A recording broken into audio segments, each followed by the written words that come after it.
Assalamualaikum warahmatullahi wabarakatuh. Saya Yudi Pramuko, tukang donat dari Parung YouTuber tertua di semesta.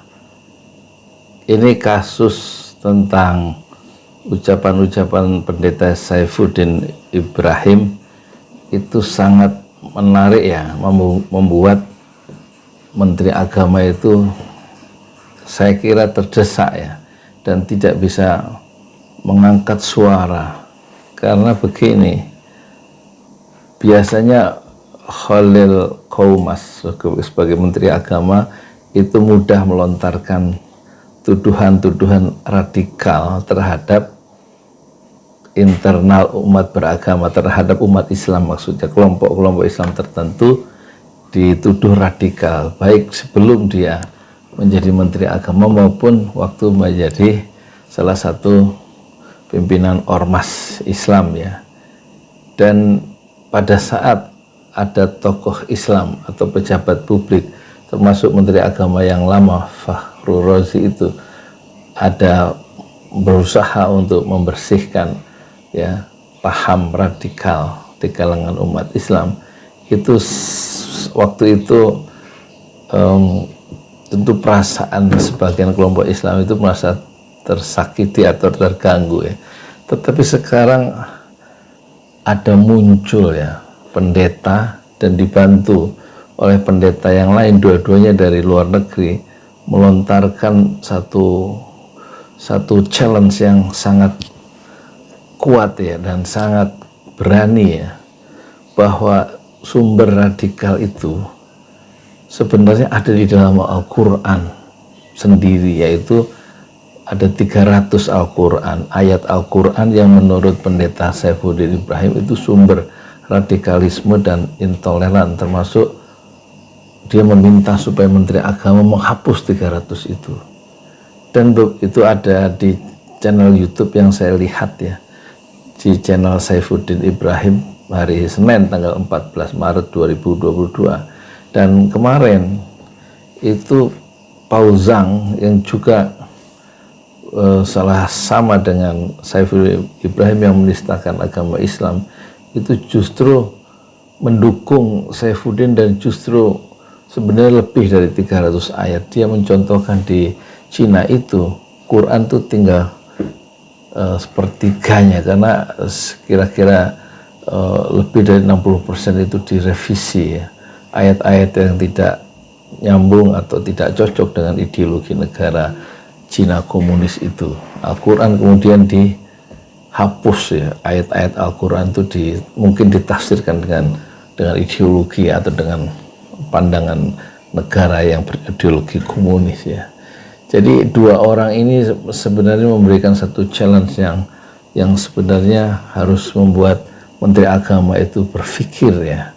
Yang selama ini dia menuduh kelompok Islam itu adalah melahirkan radikalisme dan paham intoleran kelompok Islam tertentu, dan dia begitu gencar mengkampanyekan itu. Sekarang dengan caranya Allah melahirkan, mengutus dalam tanda petik ya, satu cara baru ya, bagaimana kemudian Menteri Agama dibuat tidak berkutik ketika dua pendeta itu men-challenge bahwa sumber radikalisme itu ada di dalam Al-Quran. Tentu ini menyulitkan ya Menteri Agama. Bagaimana dia menjawabnya, padahal dia yakin Quran itu adalah benar. Sekarang itu dibongkar ya, keyakinan itu oleh dua pendeta dari dua negara yang berbeda, yaitu satu Amerika yaitu Saifuddin Ibrahim, dan satu lagi dari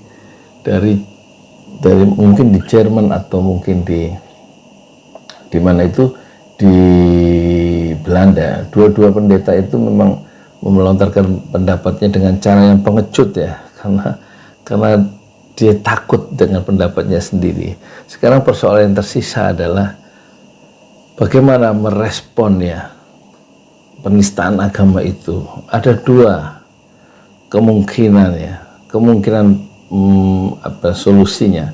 Yang pertama itu kanal YouTube itu harus ditutup ya.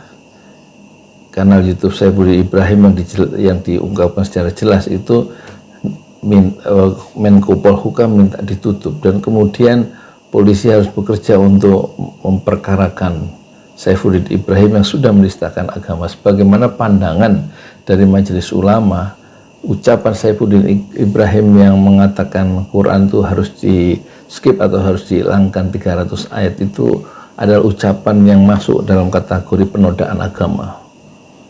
Itu pendapat Majelis Ulama. Sementara untuk Pauzang sudah disikapi secara lama, yang katanya dulu menurut polisian akan bekerja sama dengan Interpol dan akan diurus kasus dari Pauzang itu yang juga menistakan agama. Jadi pendekatan yang bersifat kekuasaan itu adalah pendekatan yang pertama, yaitu kedua-duanya harus diadili, dipolisikan, dibawa ke ranah hukum. Tapi problemnya adalah dua-duanya tidak ada di negara Indonesia yang katanya mereka cintai itu. Dan ini menyulitkan, sementara kanal YouTube itu masih terbuka dan masih menjadi saluran distribusi pikiran-pikiran jahat dan pikiran-pikiran yang menoda agama. Terus pendekatan kedua sebenarnya sudah ditawarkan oleh Saifuddin Ibrahim. Dia ingin dipertemukan dengan Majelis Ulama, dan juga ada NU di situ dan ada Muhammadiyah itu di dalam forum yang dia minta untuk mendiskusikan pikiran-pikirannya. Tetapi pendekatannya, dan itu tampaknya agak sulit juga, meskipun ini membuat Menteri Agama harus mengerahkan kawan-kawannya di Departemen Agama untuk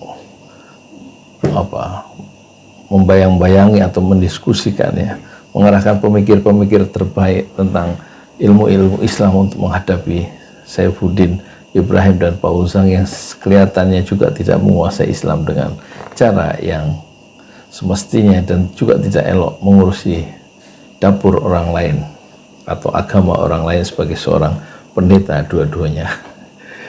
Jadi kemungkinan yang tersisa memang akhirnya tidak ada jalan lain, memang hukum harus berjalan. Tapi bagaimana caranya kalau lihat kasusnya untuk Pauzang itu, polisi atau Interpol juga tidak berhasil, ya, menangkap Pauzang itu, atau sengaja memang itu wilayah yang sudah berbeda karena dilontarkan dari luar negeri. Saya tidak tahu, tetapi soal penistaan agama ini memang menurut saya bukan saja secara empirik sudah pernah ada di negeri kita 100 tahun yang lalu di zaman partai politik Islam, ya, yaitu Serikat Islam. Itu sudah ada anasir-anasir orang Indonesia sendiri yang menulis dan menistakan Nabi Muhammad, sehingga melahirkan gelombang protes di Surabaya yang kemudian melahirkan Kanjeng, ya, Laskar Pembela Nabi Muhammad yang diorganisasikan oleh, kalau tidak salah, oleh Serikat Islam, partai politik Islam terbesar sebelum kemerdekaan. Saya membaca itu respon dengan demonstrasi besar membentuk Laskar Pembela Kanjeng Rasulullah Shallallahu Alaihi Wasallam itu diorganisasikan oleh Serikat Islam. Saya baca, kalau tidak salah, itu entah di bukunya Diliar Nur atau entah di bukunya Mansur Surya Negara, ya, di Api Sejarah, ya, Api Sejarah jilid 1 atau jilid 2, saya lupa. Dan itu sudah ada orang-orang Indonesia sendiri yang menistakan agama 1 abad yang lalu, di awal abad ke-20, ya, dalam bentuk tulisan, dan tidak diketahui dengan jelas nasib dari penista agama 1 abad yang lalu. Dan tampaknya ini mungkin, ya, salah satu-satunya cara yang bisa dilakukan adalah sekarang era YouTube, semuanya terbuka. Kalau tidak bisa ditutup kanal YouTube itu secara hukum, tentu kemungkinan yang mungkin satu usaha yang mungkin adalah membiarkan mereka itu berbicara semau-maunya dan tidak perlu direspon dalam bentuk YouTube baru atau side argumen. Tapi problem yang muncul adalah kemudian seolah-olah ucapan penistaan agama itu adalah satu tindakan yang benar dan dibolehkan di negara Republik Indonesia yang dilakukan mulai YouTube, sementara polisi tidak bisa berdaya apa-apa, dan Mahfud MD sebagai Menko Polhukam juga tidak bisa berbuat apa-apa, dan khususnya Menteri Agama Yakut juga tidak bisa berbuat apa-apa. Dan agak sulit dia kemudian mengatakan radikalisme itu berasal dari pemahaman pemikiran umat Islam, sebagian pemikir yang tergolong takfiri, dan itu seolah-olah akan dibantahkan dengan isu yang dilontarkan oleh Saifuddin Ibrahim bahwa problemnya itu bukan pemikiran takfiri, tapi justru memang langsung ditunjuk oleh Saifuddin Ibrahim yang didukung oleh Pendeta Pauzang bahwa sumber atau bahasanya biang kerok intoleran dan radikalisme itu Al-Quran sendiri, 300 ayat Al-Quran itu sendiri. Saya sendiri, posisi saya sebenarnya itu tidak benar ya, bahwa Al-Quran adalah kebenaran yang mutlak dan kesuciannya, kesempurnaannya dijaga oleh Allah sendiri, dan itu dijamin secara empirik, dipelihara kesucian Al-Quran dan keutuhan ayat-ayatnya itu melalui para penghafal Al-Quran di seluruh dunia yang jumlahnya 4 juta orang, hafiz dan hafizah. Sekarang kita memasuki dunia yang baru, yang berbeda sama sekali. Bagaimana orang sekarang ada satu cara baru, bagaimana menista agama itu bisa lewat YouTube, ya, dan dilakukan di luar negeri Indonesia sendiri.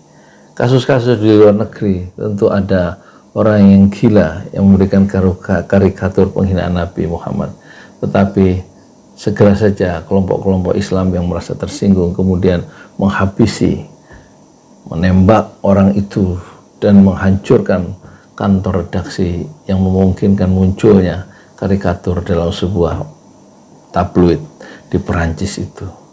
Jadi tingkat kekerasan itu dimungkinkan muncul karena satu pendapat yang sangat radikal dan intoleran dengan mengusik ya keyakinan orang lain dari seorang tokoh yang sebenarnya tidak etis untuk membanding-bandingkan agamanya dengan agama Islam, agama non-Islam dengan agama Islam di ruang-ruang publik, kecuali di ruang-ruang yang bercorak akademik dan lebih terbatas. Itu mungkin tidak berbahaya, tetapi ketika kanal YouTube dijadikan alat untuk membanding-bandingkan agama Islam, kemudian dituduh agama Islam itu dalam perspektif agama non-Islam, dalam perspektif seorang pendeta yang beragama Nasrani, Kristen, tentu itu menjadi persoalan yang serius.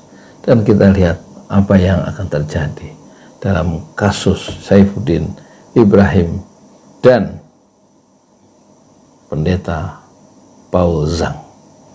Saya Yudi Pramuko, tukang donat dari Parung, YouTuber tertua di semesta. Fasbir sabrun jamilah, bersabarlah dengan kesabaran yang indah. Assalamualaikum warahmatullahi wabarakatuh.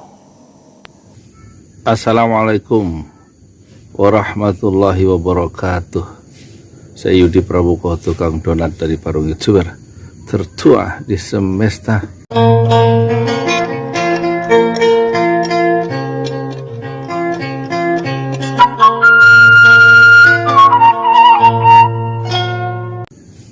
Assalamualaikum warahmatullahi wabarakatuh. Saya Yudi Pramuko, tukang donat dari Parung, YouTuber tertua di semesta. Saya berada di atas tanah wakaf 120 meter dari Haji Parama Arta sekeluarga di Bogor untuk membangun Masjid 6 Syuhada. Dan tentu perlu air. Ini adalah wakaf sumur ke-20 yang berada di atas tanah wakaf. Masjid 6 Syuhada Pesantren Tahfiz Al-Quran Ujolali. Dan ini pembangunan Oh ya, ini sumur yang ke-20, yang ke-22 sedang dikerjakan di Ciomas ya. Sudah mencapai kedalaman 35 meter, 9 hari dibor, belum mendapatkan air bersih. Kita doakan semoga Allah memancarkan air jernih untuk rumah tahfiz di Ciomas yang dikelola oleh Sahabat Subuh Foundation ya. Dan wakaf subur Utsman bin Affan yang ke-20 atau yang ke-22 di Ciomas adalah bagian dari gerakan dakwah yang dilancarkan oleh Pesantren Tahfiz Al-Quran Ojolali dengan channelnya Pesantren Ojolali. Dan ini di sini mencapai hari ke-112 dan hari ini insya Allah akan mengecor 2 lagi. Kemarin 1, 2, 3 total jadi sudah 8 tiang yang masing-masing tiang tingginya 4 meter ya. Untuk bangunan 2 lantai masjid ini senilai 600 juta rupiah dan alhamdulillah masjid ini sudah berjalan sejak tanggal dimulai pembangunan secara bertahap tanggal 2 Agustus 2021 dan sekarang mencapai hari yang ke 112. Insya Allah besok 113 mengecor 2 tiang lagi sehingga total 5, 3 yang kemarin 8 tambah 2 10 dari rencana 16 titik tiang, tapi yang ke-16 nya sudah dicor cakar ayamnya sedalam 1 meter.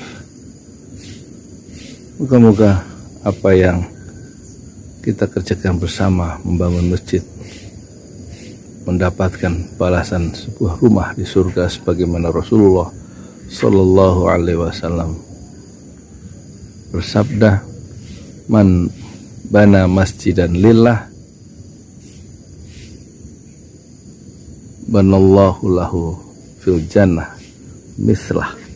Siapa yang membangun masjid karena Allah, maka Allah akan membangunkan baginya sebuah rumah di surga. Mari kita menggapai surga, menggapai rumah di surga yang dijanjikan oleh Allah dan dijanjikan oleh Rasulullah Sallallahu Alaihi Wasallam dengan berlomba-lomba membangun masjid 6 syuhada 2 lantai senilai 600 juta rupiah insya Allah. Dan tahap kedua setelah jadi kita akan bebaskan tanah sebelah ini 100 meter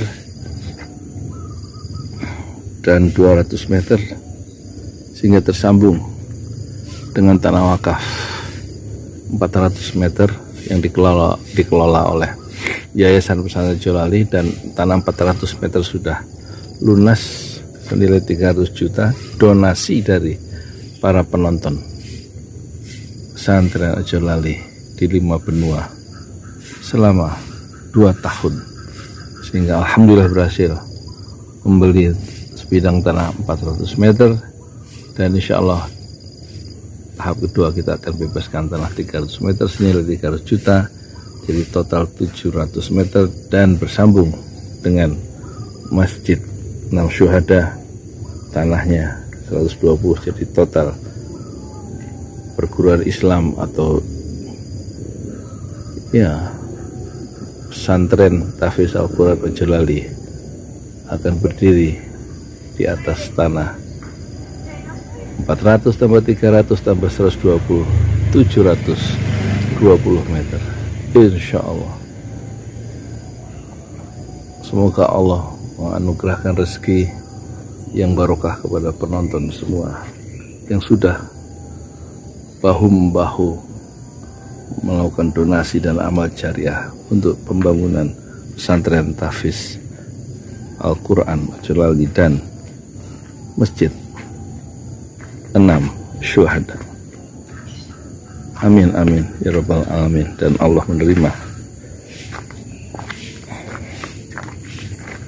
amal jariah bapak, ibu, kakak dan adik semua dengan pahala yang berlipat ganda dan menganugerahkan sebuah rumah di surga. Amin amin ya rabbal alamin.